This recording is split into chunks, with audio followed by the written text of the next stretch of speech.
Elshinta News and Talk. Satuan Tugas Penanganan COVID-19 menyatakan belum ada rencana kebijakan larangan mudik selama masa libur Natal dan Tahun Baru, tetapi hanya ada pembatasan regulasi. Sebelumnya, pemerintah bakal menetapkan seluruh wilayah di Indonesia berstatus pemberlakuan pembatasan kegiatan masyarakat atau PPKM level 3 saat momen libur Natal dan Tahun Baru. Lalu tepatkah kebijakan ini diambil dan apakah level PPKM bisa ditentukan dengan tanpa kenaikan kasus?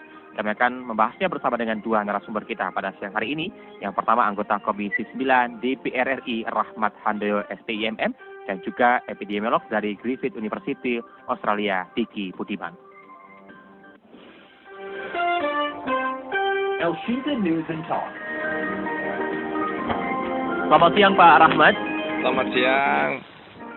Salam sehat selalu. Baik Pak Rahmat. Assalamualaikum.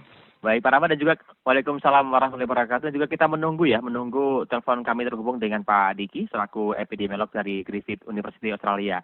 Pak Rahmat, kalau melihat apa yang disampaikan oleh Satgas COVID-19 yang menyatakan bahwa belum ada rencana kebijakan larangan mudik selama libur Natal dan Tahun Baru, apakah ini tepat untuk kebijakan yang diambil, Pak Rahmat? Ya, perlu kita jadi pertimbangan ya, berkaca dari kasus-kasus bahwa setiap liburan panjang, setiap cuti bersama, yang terakhir adalah cuti yang sudah diadakan, itu adalah Lebaran, itu terbukti sangat signifikan kontribusi terhadap kenaikan paparan COVID-19.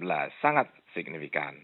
Makanya ketika tidak ada informasi wacana larangan, bahkan cuma sebatas saya mendengar membaca himbauan, itu mohon dipertimbangkan lah gitu ya. Kenapa dilarang saja ya, dilarang saja kemarin waktu libur panjang itu banyak yang nekat, ratusan ribu bahkan jutaan yang menerobos yang begitu masif ya, antrian motor ratusan ribu, puluhan ribu yang mengantri untuk menuju ke Jawa, itu suatu pemandangan yang sangat merisaukan dan terbukti kan setelah itu kejadiannya meledak luar biasa. Nah, saya akan berpikir kita pertanyakan semua deh kepada masyarakat, kepada pemerintah yang mengambil kebijakan, dilarang saja banyak yang menerobos, apalagi hanya sebatas imbauan. Kita jangan terninak bubukan dan seolah-olah puas bahwa seolah-olah kita ini sudah melandai ya, seolah-olah kita menganggap COVID-19 tidak ada salah besar gitu ya. Banyak negara di Eropa sekarang menjadi luar biasa signifikansinya. Ada yang terancam gelombang ke-5 bahkan Prancis. Kemudian Jerman yang tadinya dinyatakan salah satu yang terbaik mengendalikan COVID-19 di dunia. Nyatanya sekarang luar biasa ancaman jiwa-jiwa yang akan meninggal karena COVID-19. Rusia salah satunya yang yang ribuan hari ini meninggal. Nggak usah jauh-jauh Singapura. Singapura hari ini 1 tahun landai, tiba-tiba meledak 5.000 per hari. Nah, ini menjadi bukti bahwa tidak sebatas larangan, apalagi tidak ada larangan sebatas imbauan, tetapi juga butuh kerjasama semua pihak, masyarakat, elemen masyarakat untuk membumikan bahwa ini ada ancaman. Apalagi terlebih bahwa ancaman gelombang 3 itu sudah disampaikan oleh banyak pihak. Para epidemiolog, WHO, akademisi, ini adalah kuncinya ada di Nataru, liburan nanti. Kalau ternyata kita bisa melewati dengan baik, saya kira juga akan kita bisa kendalikan bersama-sama. Paling tidak kita bisa lebih panjang kondisi seperti ini, artinya stabil begini nih ya. Tetapi kalau kita sebatas kegiatannya tidak dibatasi, saya kira juga menjadi pertanyaan. Itu pun juga belum cukup, pembatasan atau larangan itu juga belum cukup, tetapi juga dikuatkan dengan 3T, testing, tracing, dan treatment gitu ya. Nah, terlepas itu saya kira kolaborasi dari kebijakan pembatasan, kemudian di penguatan terhadap 3T itu menjadi harga yang pokok dan mutlak. Demi kita tidak terhindar atau demi terhindar dari ancaman gelombang 3 yang sudah diberikan oleh para pengamat terhadap Indonesia. Nah, saya kira apa yang dilampirkan oleh pemerintah sudah tepat saya kira ya. Pertama tentu adalah menghapus liburan cuti bersama. Tetapi itu tidak cukup. Budaya kita kultur kita ketika ada Nataru itu suatu hal yang ditunggu-tunggu. Terbukti Lebaran kemarin juga masih banyak yang menerobos. Nah, ini saya kira kita semua pihak tahulah bahwa Nataru dan teman-teman menganggap sekarang ini yang berlaku banyakkan hanya 3T menjadi 1T saja. Atau 3M sekarang 1M saja, artinya memakai masker saja.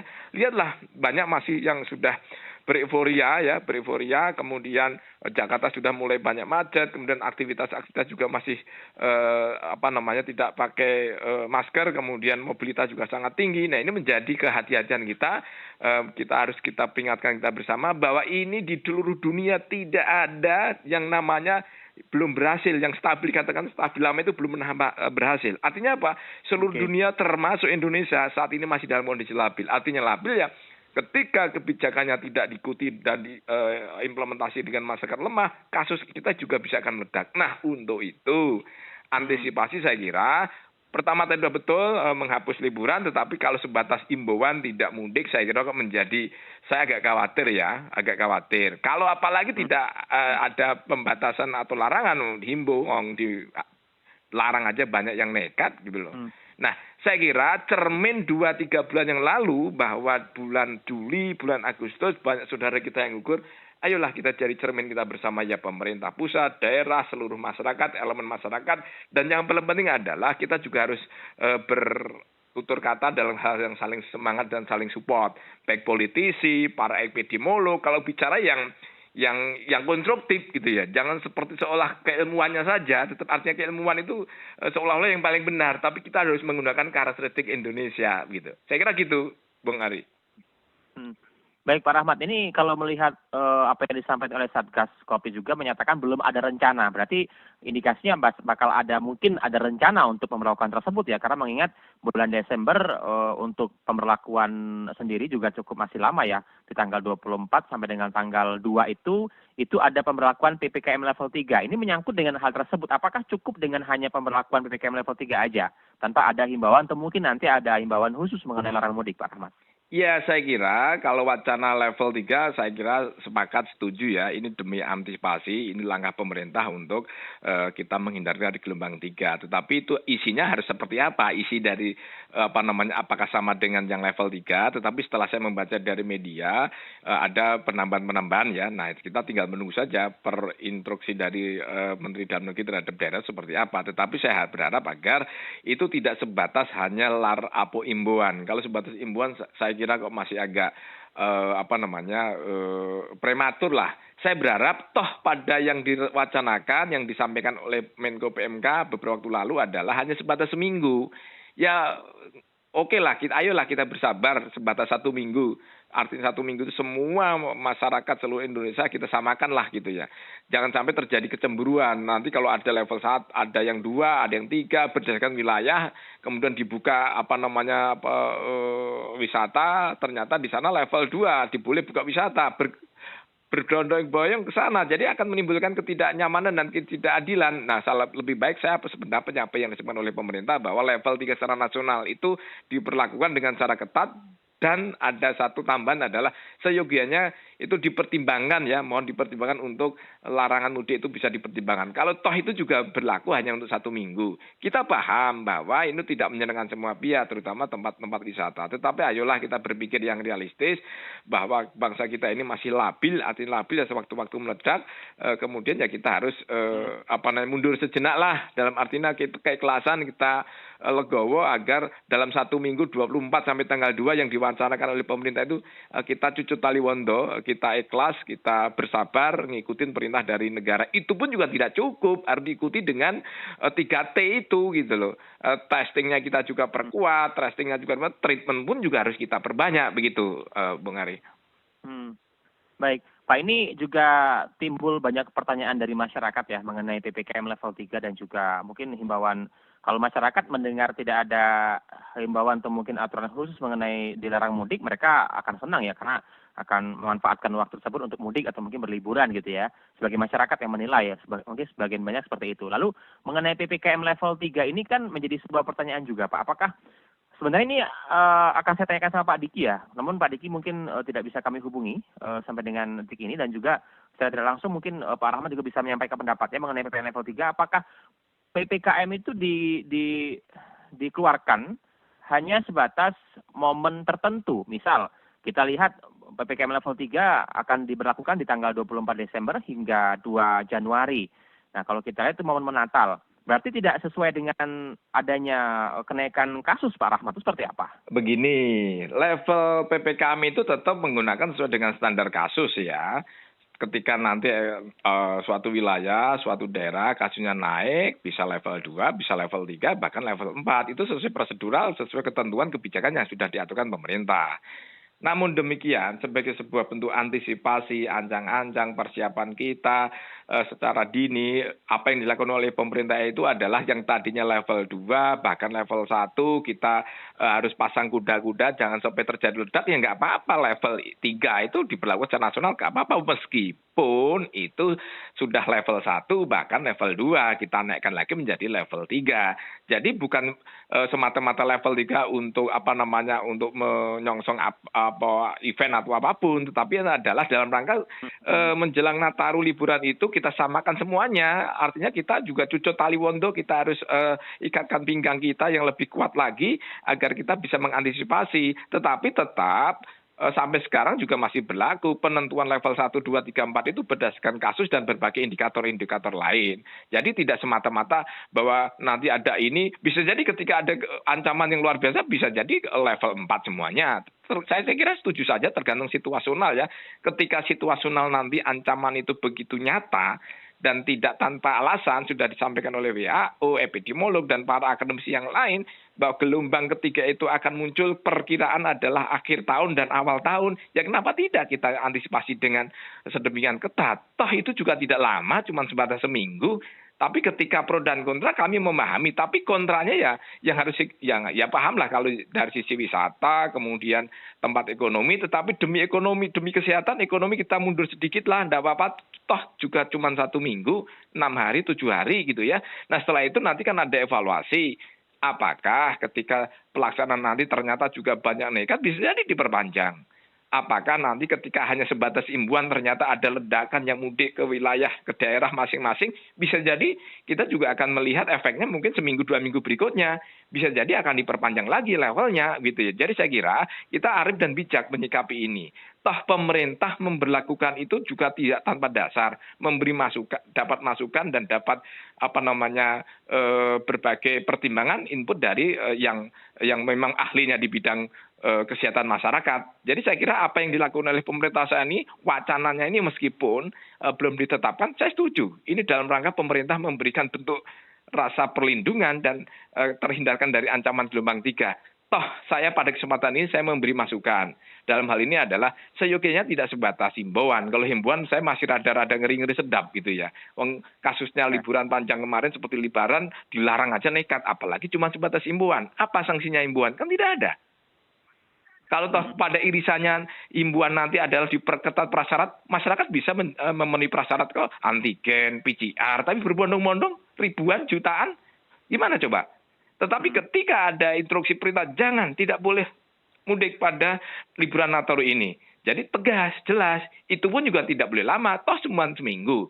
Tapi sekali lagi kalau coba imbuan, kemudian ketika perjalanan pesawat, perjalanan darat, perjalanan laut hanya prasyaratnya normatif, masyarakat bisa memenuhi prasyarat normatif itu, saya kira banyak juga gelombang harus mudik yang ke daerah-daerah. Nah itu juga harus kita pertimbangkan. Nah untuk itu meskipun sampai saat ini belum diputuskan, meskipun masih dalam proses penggodokan, nanti saya kira harap itu bisa menjadi salah satu alternatif atau bisa disampaikan dalam diskusi pemerintah. Tetapi saya juga berharap agar keputusan peraturan Menteri Dalam Negeri nanti juga harus jauh-jauh hari menjelang jauh dari liburan Nataru, agar ketika diputuskan itu ada waktu sosialisasi, ada waktu edukasi, ada waktu untuk menyebarkan ini tata cara liburan menjelang libur Nataru, apa yang tidak boleh dan apa yang diizinkan dengan prasyarat-prasyarat, sehingga masyarakat itu bisa berpikir lebih mempersiapkan diri dengan baik. Begitu Bang Ari. Dan juga menghindari gejolak yang ada di masyarakat Pak ya? Iya, paling penting adalah saya kira kan pro kontra kan kita maklumi, tetapi yang paling tidak jangan sampai terjadi gejolak. Tapi kan kita sudah edukasi, kita sampaikan sosialisasi jauh-jauh hari begitu Bang. Lalu kalau kita melihat sekarang beberapa daerah kan juga ada PPKM yang sudah turun ke level 1. kemudian nanti kita level 3 hanya momen Nataru saja Pak ya, momen Nataru saja level 3. Kalau kita melihat sekarang titik temu antara kesehatan dan juga ekonomi dalam kondisi sekarang seperti apa DPR melihatnya Pak Rahmat? Kita tidak boleh hadap-hadapkan antara kesehatan dan ekonomi. Itu harus berjalan seirama. Tetapi ketika ada pilihan, prioritas utama adalah jiwa. Prioritas utama adalah kesehatan. Buat apa ekonomi kita kita perkuat, tetapi ketika ancaman jiwa banyak korban, sama saja menjadi lumpuh juga kan. Nah saya kira yang utama tetap simultan, ekonomi tetap jalan dengan penyesuaian dengan proses pengetatan yang taat protokol kesehatan dan vaksinasi, tetapi yang paling penting juga adalah nyawa kesehatan adalah prioritas utama. Begitu itu baru kita irisannya ekonomi dengan adanya penyesuaian. Tidak boleh kita hadap-hadapkan. Tapi kalau kita memilih ya tetap penyelamatan kesehatan masyarakat, keselamatan rakyat adalah yang utama. Dimanapun negara, keselamatan rakyat, keselamatan dari sisi kesehatan yang utama. Gitu. Bahkan di negara-negara lain lockdown. Tetapi kan kita tidak semudah yang kita bayangkan. Dengan ciri kekasan kita menggunakan cara kekasanan kita, ya kita menggunakan cara seperti ini PPKM level. Dan terbukti suka tidak suka, diakui atau tidak, bahwa dengan level ini banyak apresiasi dari negara lain. Tetapi bukan berarti bahwa apa yang disampaikan hasil kerja keras oleh pemerintah, pusat daerah, dan seluruh elemen masyarakat, seluruh bangsa yang bergandengan tangan bersabar mengendalikan bersama-sama itu bukan berarti setelah hasil seperti kita abai, kita berpuas diri, sehingga kita lupa atau sering banyak yang kita menggunakan tidak tertib lagi dari sisi protokol kesehatan. Ingat, di seluruh dunia saat ini masih labil, termasuk Indonesia. Meskipun saat ini Indonesia seperti ini bisa sewaktu-waktu meledak. Kenapa? Kita berkaca dari negara Eropa yang tadinya sudah banyak yang landai, turun, tiba-tiba meledak lagi. Singapura yang 1 tahun hampir 0 kasusnya meledak. Bukan berarti bahwa kita juga berkacalah kepada Eropa. Sudah begitu banyak vaksinasi, 80% rakyat sudah divaksin. Tapi nyatanya kasusnya meledak. Artinya apa? Bahwa protokol kesehatan juga tidak cukup. Vaksinasi juga tidak cukup. Jadi dua-duanya vaksinasi berjalan, protokol kesehatan, perubahan perilaku melalui 3M ini juga harus berjalan. Dua hal itu yang harus menjadi kata kunci kita bisa kendalikan COVID-19. Begitu, Bung. Ini kita berkaca dari pengalaman sebelumnya, Pak Rahmat ya. Jika momen Lebaran tahun lalu kita tidak diperbolehkan mudik, namun banyak warga yang colong start ya, lebih duluan. Ini bisa juga diperkirakan PPKM level 3 Natal tahun baru yang akan rencana dilaksanakan pada tanggal 24 Desember hingga 2 Januari sudah juga banyak masyarakat yang curi start duluan. Apakah juga ini tidak akan mengandung sebuah masalah? Jadi momennya mungkin pengetatan akan diatur di tanggal 24 hingga tanggal 2. Namun pra atau pasca sesudahnya masyarakat bahkan memanfaatkan momen itu. Ini gimana Pak Rahmat? Mas Ari dan semua warga pendengar, bahwa mengendalikan COVID-19 itu tidak cukup hanya aturan atau tugas pemerintah saja. Tidak akan mungkin. Tetapi juga harus butuh kerjasama, kolaborasi antara pemerintah pusat, daerah, tokoh-tokoh adat, tokoh agama, elemen masyarakat, dan seluruh masyarakat. Aturan sih aturan, tetapi ketika rakyat masih banyak yang berpuas diri dengan situasi seperti ini, ledakan bisa terjadi. Makanya untuk itu saya mengingatkan kepada kita bersama, ayolah kita berkaca kepada 2-3 bulan yang lalu. Bulan Juli, Agustus, ribuan harian kita yang gugur, saudara kita yang meninggal karena COVID-19. Ya kita kalau bisa dikatakan ya kita salah bersama. Karena kita lalai, kita nekat, mudik, kemudian kita terlepas memang ada varian Delta yang luar biasa. Tetapi apapun variannya, itu berdasarkan epidemiolog maupun para pengamat, bahwa apapun variannya, kalau kita tertib, pemerintah pusat, daerah, tokoh masyarakat, dan masyarakat bergandengan tangan, bahwa ancaman itu bisa dilawan dengan protokol kesehatan, ikuti tata pemerintah, dan vaksinasi, saya kira bisa kok. Untuk itu, kepada saudara kita yang berkeinginan nekat untuk mudik, yang tidak perlu, istilahnya mohon maaf ya, memang ini budaya kita, ya ayo ingatlah kembali ke belakang yang lalu, bahwa 2-3 bulan itu kita ribuan tiap hari yang meninggal dunia. Meskipun ada yang rilis menyatakan ada 1.000-2.000 yang meninggal, tapi ada juga mengatakan bahwa sebenarnya data statistik yang sebenarnya lebih dari itu. Nah itu menjadi cermin kita bersama, bahwa itu adalah nyata. Meskipun sudah kita lalui, itu kalau kita nekat, itu akan bisa terjadi lagi. Karena di negara lain sudah terbukti. Begitu negara lain tadinya landai, kemudian negara itu pemerintah memberikan penyesuaian, membuka beberapa keran yang begitu longgar, akhirnya masyarakat beruforia. Lihatlah Eropa, sekarang begitu ancaman meninggal ribuan tiap hari, Eropa. Nah ini tidak boleh terjadi di kita. Jadi kita diingatkan oleh negara yang sudah mengalami gelombang itu. Jadi kita juga harus bersama-sama mengingatkan kepada rakyat, itu awas loh, beberapa waktu ada ancaman, maksud kita harus nekat lagi. Begitu, Bung Ari. Baik, dan semoga saja ini harapan kita masyarakat dan juga pemerintah seiring sejalan Pak ya, mengenai aturan dan juga hal-hal yang tujuannya baik, agar juga pandemi ini segera usai dan juga tidak terlalu menyebar penyakitnya. Harapan kita selanjutnya nih Pak Rahmat, penerapan PPKM level 3 larangan mudik ini akan lebih maksimal apabila implementasi di lapangan juga bekerja persis dengan regulasi yang sudah ditetapkan Pak Rahmat ya. Betul. Saya kira juga bahwa apa yang disampaikan oleh pemerintah pusat, pemerintah dukung, daerah juga mensupport, tetapi jangan salah juga ketika Nataru itu kita akan keluarkan tenaga kita eksponen, ekstra, baik kita minta bantuan TNI Polri yang sudah berjibaku, saya terima kasih, kita rasa hormat kepada TNI Polri yang ikut menyukseskan vaksinasi, kemudian yang menertibkan aturan di daerah. Jadi, tapi juga tidak cukup. Butuh kesadaran dari rakyat sendiri. Berapa sih TNI Polri anggotanya? Berapa sih pemerintah daerah stafnya? Jadi yang paling penting adalah kesadaran kita bersama. Pemerintah pusat membuat aturan diperkuat oleh staf TNI Polri, kemudian pemerintah daerah, tetapi bentuk yang paling nyata adalah kesadaran kita masing-masing. Begitu Bung Ari. Kalau kita kesadaran bahwa kita ingin selamat bersama-sama, ya kita harus selamat bersama-sama dengan cara yang bergotong royong bergandengan tangan. Begitu, Bung. Baik, terima kasih Pak Rahmat Handoyo sudah bersama El Sinta siang hari ini Pak. Baik, Bung Ari, salam sehat selalu. Assalamualaikum warahmatullahi wabarakatuh. Salam sehat, salam siang Pak. Waalaikumsalam warahmatullahi wabarakatuh. Demikian pendengar anggota Komisi 9.